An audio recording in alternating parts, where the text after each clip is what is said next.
Class 10th आज हम करेंगे वर्कशीट नंबर 51 जिसका टॉपिक है वृत्त के वृत्तखंड का क्षेत्रफल। आज हम वृत्तखंड के बारे में बात करेंगे, तो आइए शुरू करते हैं आज की वर्कशीट। सबसे पहले देखिए, आप आज का टॉपिक है वर्कशीट का।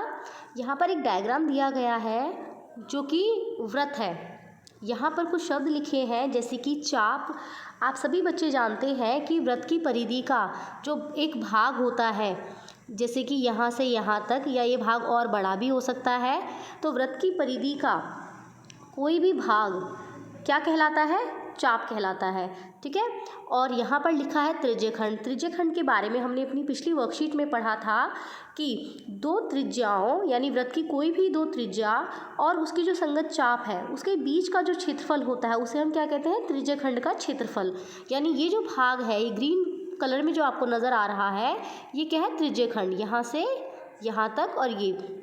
ओके।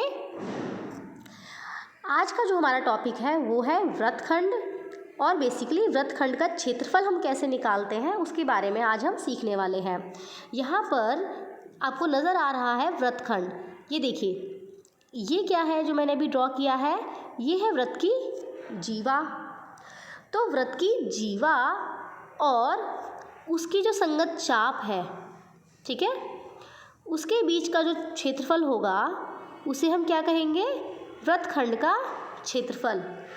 अब आप सभी ये कहेंगे कि मैम इस जीवा के लिए तो ये भी एक चाप है इधर वाली, है ना। जैसे सपोज मान लिया हम यहाँ पर बात करते हैं इस वाले डायग्राम में, ये कोई जीवा है तो ये भी चाप है और इसके लिए ये भी चाप है। तो ये दोनों ही जो एरिया होंगे वो दोनों को ही हम क्या कहेंगे? वृत्तखंड का क्षेत्रफल कहेंगे। लेकिन जो ये छोटे वाला पार्ट है, जैसे कि यहाँ पर डायग्राम में दिखाया गया है, यहाँ लिखा है लघु वृत्तखंड, तो इस छोटे वाले भाग को हम कहेंगे लघु वृत्तखंड। और ये जो बड़े वाला पार्ट है, देखिए यहाँ नीचे लिखा है ना, इसको हम कहेंगे दीर्घ वृत्तखंड। बिल्कुल सेम एज इट इज़ जैसे कि हमने पिछली वर्कशीट में लघु त्रिज्यखंड और दीर्घ त्रिज्यखंड के बारे में पढ़ा था। आई होप सभी बच्चों को अच्छे से क्लियर हो गया होगा। तो हम रिपीट कर लेते हैं, रिवाइज कर लेते हैं वृत्तखंड की परिभाषा को। एक वृत्तखंड का क्षेत्रफल जो होता है वो वृत्त की जीवा और उसकी चाप के बीच का घिरा हुआ क्षेत्र होता है, जैसे कि यहाँ पर लिखा हुआ है। देखिए, एक वृत्तखंड का क्षेत्रफल वृत्त की जीवा और उसकी चाप के बीच का घिरा हुआ क्षेत्र है। ठीक है। और लघु और दीर्घ का मतलब वही छोटे वाला भाग और बड़े वाला भाग, जैसे कि आपने पिछली वर्कशीट में भी पढ़ा है। ओके। इसे हम कैलकुलेट कैसे करते हैं वो हम उदाहरण की सहायता से समझते हैं। सबसे पहले हम देखते हैं उदाहरण नंबर 1, और यहाँ पर हमें फॉर्मूला भी दिया है। देखिए, वृत्तखंड का जो क्षेत्रफल होता है वो होता है त्रिज्यखंड का क्षेत्रफल माइनस त्रिभुज का क्षेत्रफल। जैसे कि सपोज आपको ये वाला एरिया निकालना है ना, ये डार्क वाला निकालना है, तो हम क्या कर सकते हैं? यहाँ से अगर ये डायग्राम है, पॉइंट दिया है, यहाँ से अगर मैं इसको इस तरह से मिला दूँ तो ये पूरा एरिया, ये पूरा जो एरिया है ये हमारा क्या होगा? त्रिज्यखंड का क्षेत्रफल।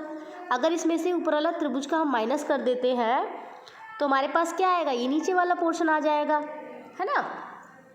तो इस तरह से स्टेटमेंट बनती है। इसका आप डायरेक्ट फॉर्मूला लर्न कर सकते हैं। फॉर्मूला होता है इसका ये, इसमें लिखा है πr² इंटू थीटा बाई 360। इस तरह से आप इसको सिंपल वे में ऐसे याद कर सकते हैं, theta upon 360, okay, degree, πr²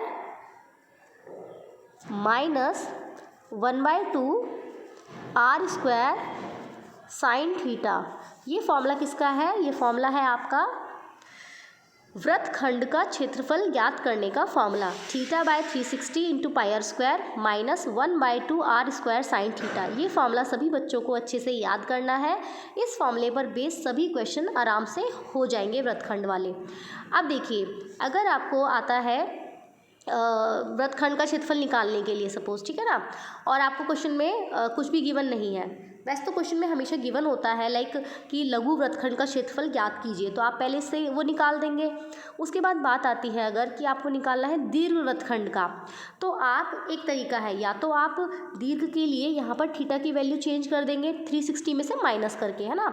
जैसे सपोज अगर आप यहाँ इसके लिए निकाल रहे हैं, इस वाले डायग्राम में उदाहरण नंबर 1 में देखिए नीचे वाला निकाल रहे हैं, तो आप इससे डायरेक्ट निकाल सकते हैं। लेकिन अगर आपको सपोज़ ये इधर वाला निकालना है, ये पूरा बड़े वाला, ये वाला एरिया निकालना है दीर्घ वृत्तखंड का, तब आप क्या करेंगे, इसके लिए क्या करना पड़ेगा आपको कि यहाँ थीटा की वैल्यू चेंज हो जाएगी, तो आप 360 में से माइनस करके निकालेंगे। या फिर एक सिंपल तरीका और भी है, आप क्या करेंगे कि आप पूरे वृत्त में से लघु वाला माइनस कर देंगे। अब आपको याद आ रहा होगा कि पिछली वर्कशीट में भी हमने ऐसे ही किया था कि लघु त्रिज्यखंड का हम निकाल लेते थे एरिया, और दीर्घ का निकालने के लिए हम क्या करते थे, पूरे वृत्त के क्षेत्रफल में से लघु त्रिज्यखंड का माइनस कर देते थे। इस तरह से हम यहाँ पर भी कर सकते हैं। ओके, तो देखिए उदाहरण नंबर 1 हम देखते हैं। यदि वृत्त में 4 सेंटीमीटर जीवा व 4 सेंटीमीटर लंबाई की त्रिज्याओं से एक त्रिभुज ट्रायंगल OAB बना है, तो लघु वृत्तखंड का क्षेत्रफल ज्ञात कीजिए। अब ये डायग्राम देखिए, यहाँ पर जो हमें जीवा दी है यानी कि AB जो है वो 4 सेंटीमीटर है, और यहाँ पर साथ ही साथ जो त्रिज्याएँ हैं वो भी 4 सेंटीमीटर है। क्लियर? तो क्योंकि यहाँ पर ये जो त्रिभुज बना है, इसकी तीनों भुजाओं की जो लंबाई है वो 4 सेंटीमीटर हो गई है, तो इससे हमें क्या पता चलता है कि ये जो त्रिभुज है वो एक समबाहु त्रिभुज बन गया है। ठीक है, और समबाहु त्रिभुज बन गया है तो उसका प्रत्येक कोण कितने डिग्री का होगा, 60 डिग्री का। तो यानी कि हमारे पास थीटा का जो मान आया है वो 60 डिग्री आ गया है। देखिए अब क्योंकि थीटा की वैल्यू हमें पता है, आर की वैल्यू हमारे पास क्या है 4 सेंटीमीटर, तो हमें फॉर्मूले में बस इसी का यूज़ करना है। अब यहाँ पर हम लगा देंगे फॉर्मूला। देखिए लघु वृत्तखंड का क्षेत्रफल बराबर theta upon 360 pi R square minus 1/2 R square sine theta. इसके आगे हमने सिर्फ कैलकुलेशन की है, इन वैल्यूज़ को यहाँ पर पुट किया है। देखिए ध्यान से, थीटा की जगह रखा है हमने 60 अपॉन में 360, 60/360 कटने के बाद 1/6 आ जाएगा, और उसके बाद में बाकी कैलकुलेशन हमने कर दी है। ठीक है, यहाँ पर जो आंसर है वो पाई की फॉर्म में ही छोड़ा गया है, तो आप इस तरह से कर सकते हैं।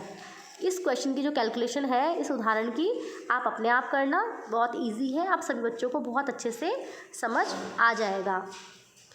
आई होप सभी बच्चों को ये कंटेंट क्लियर हो गया होगा।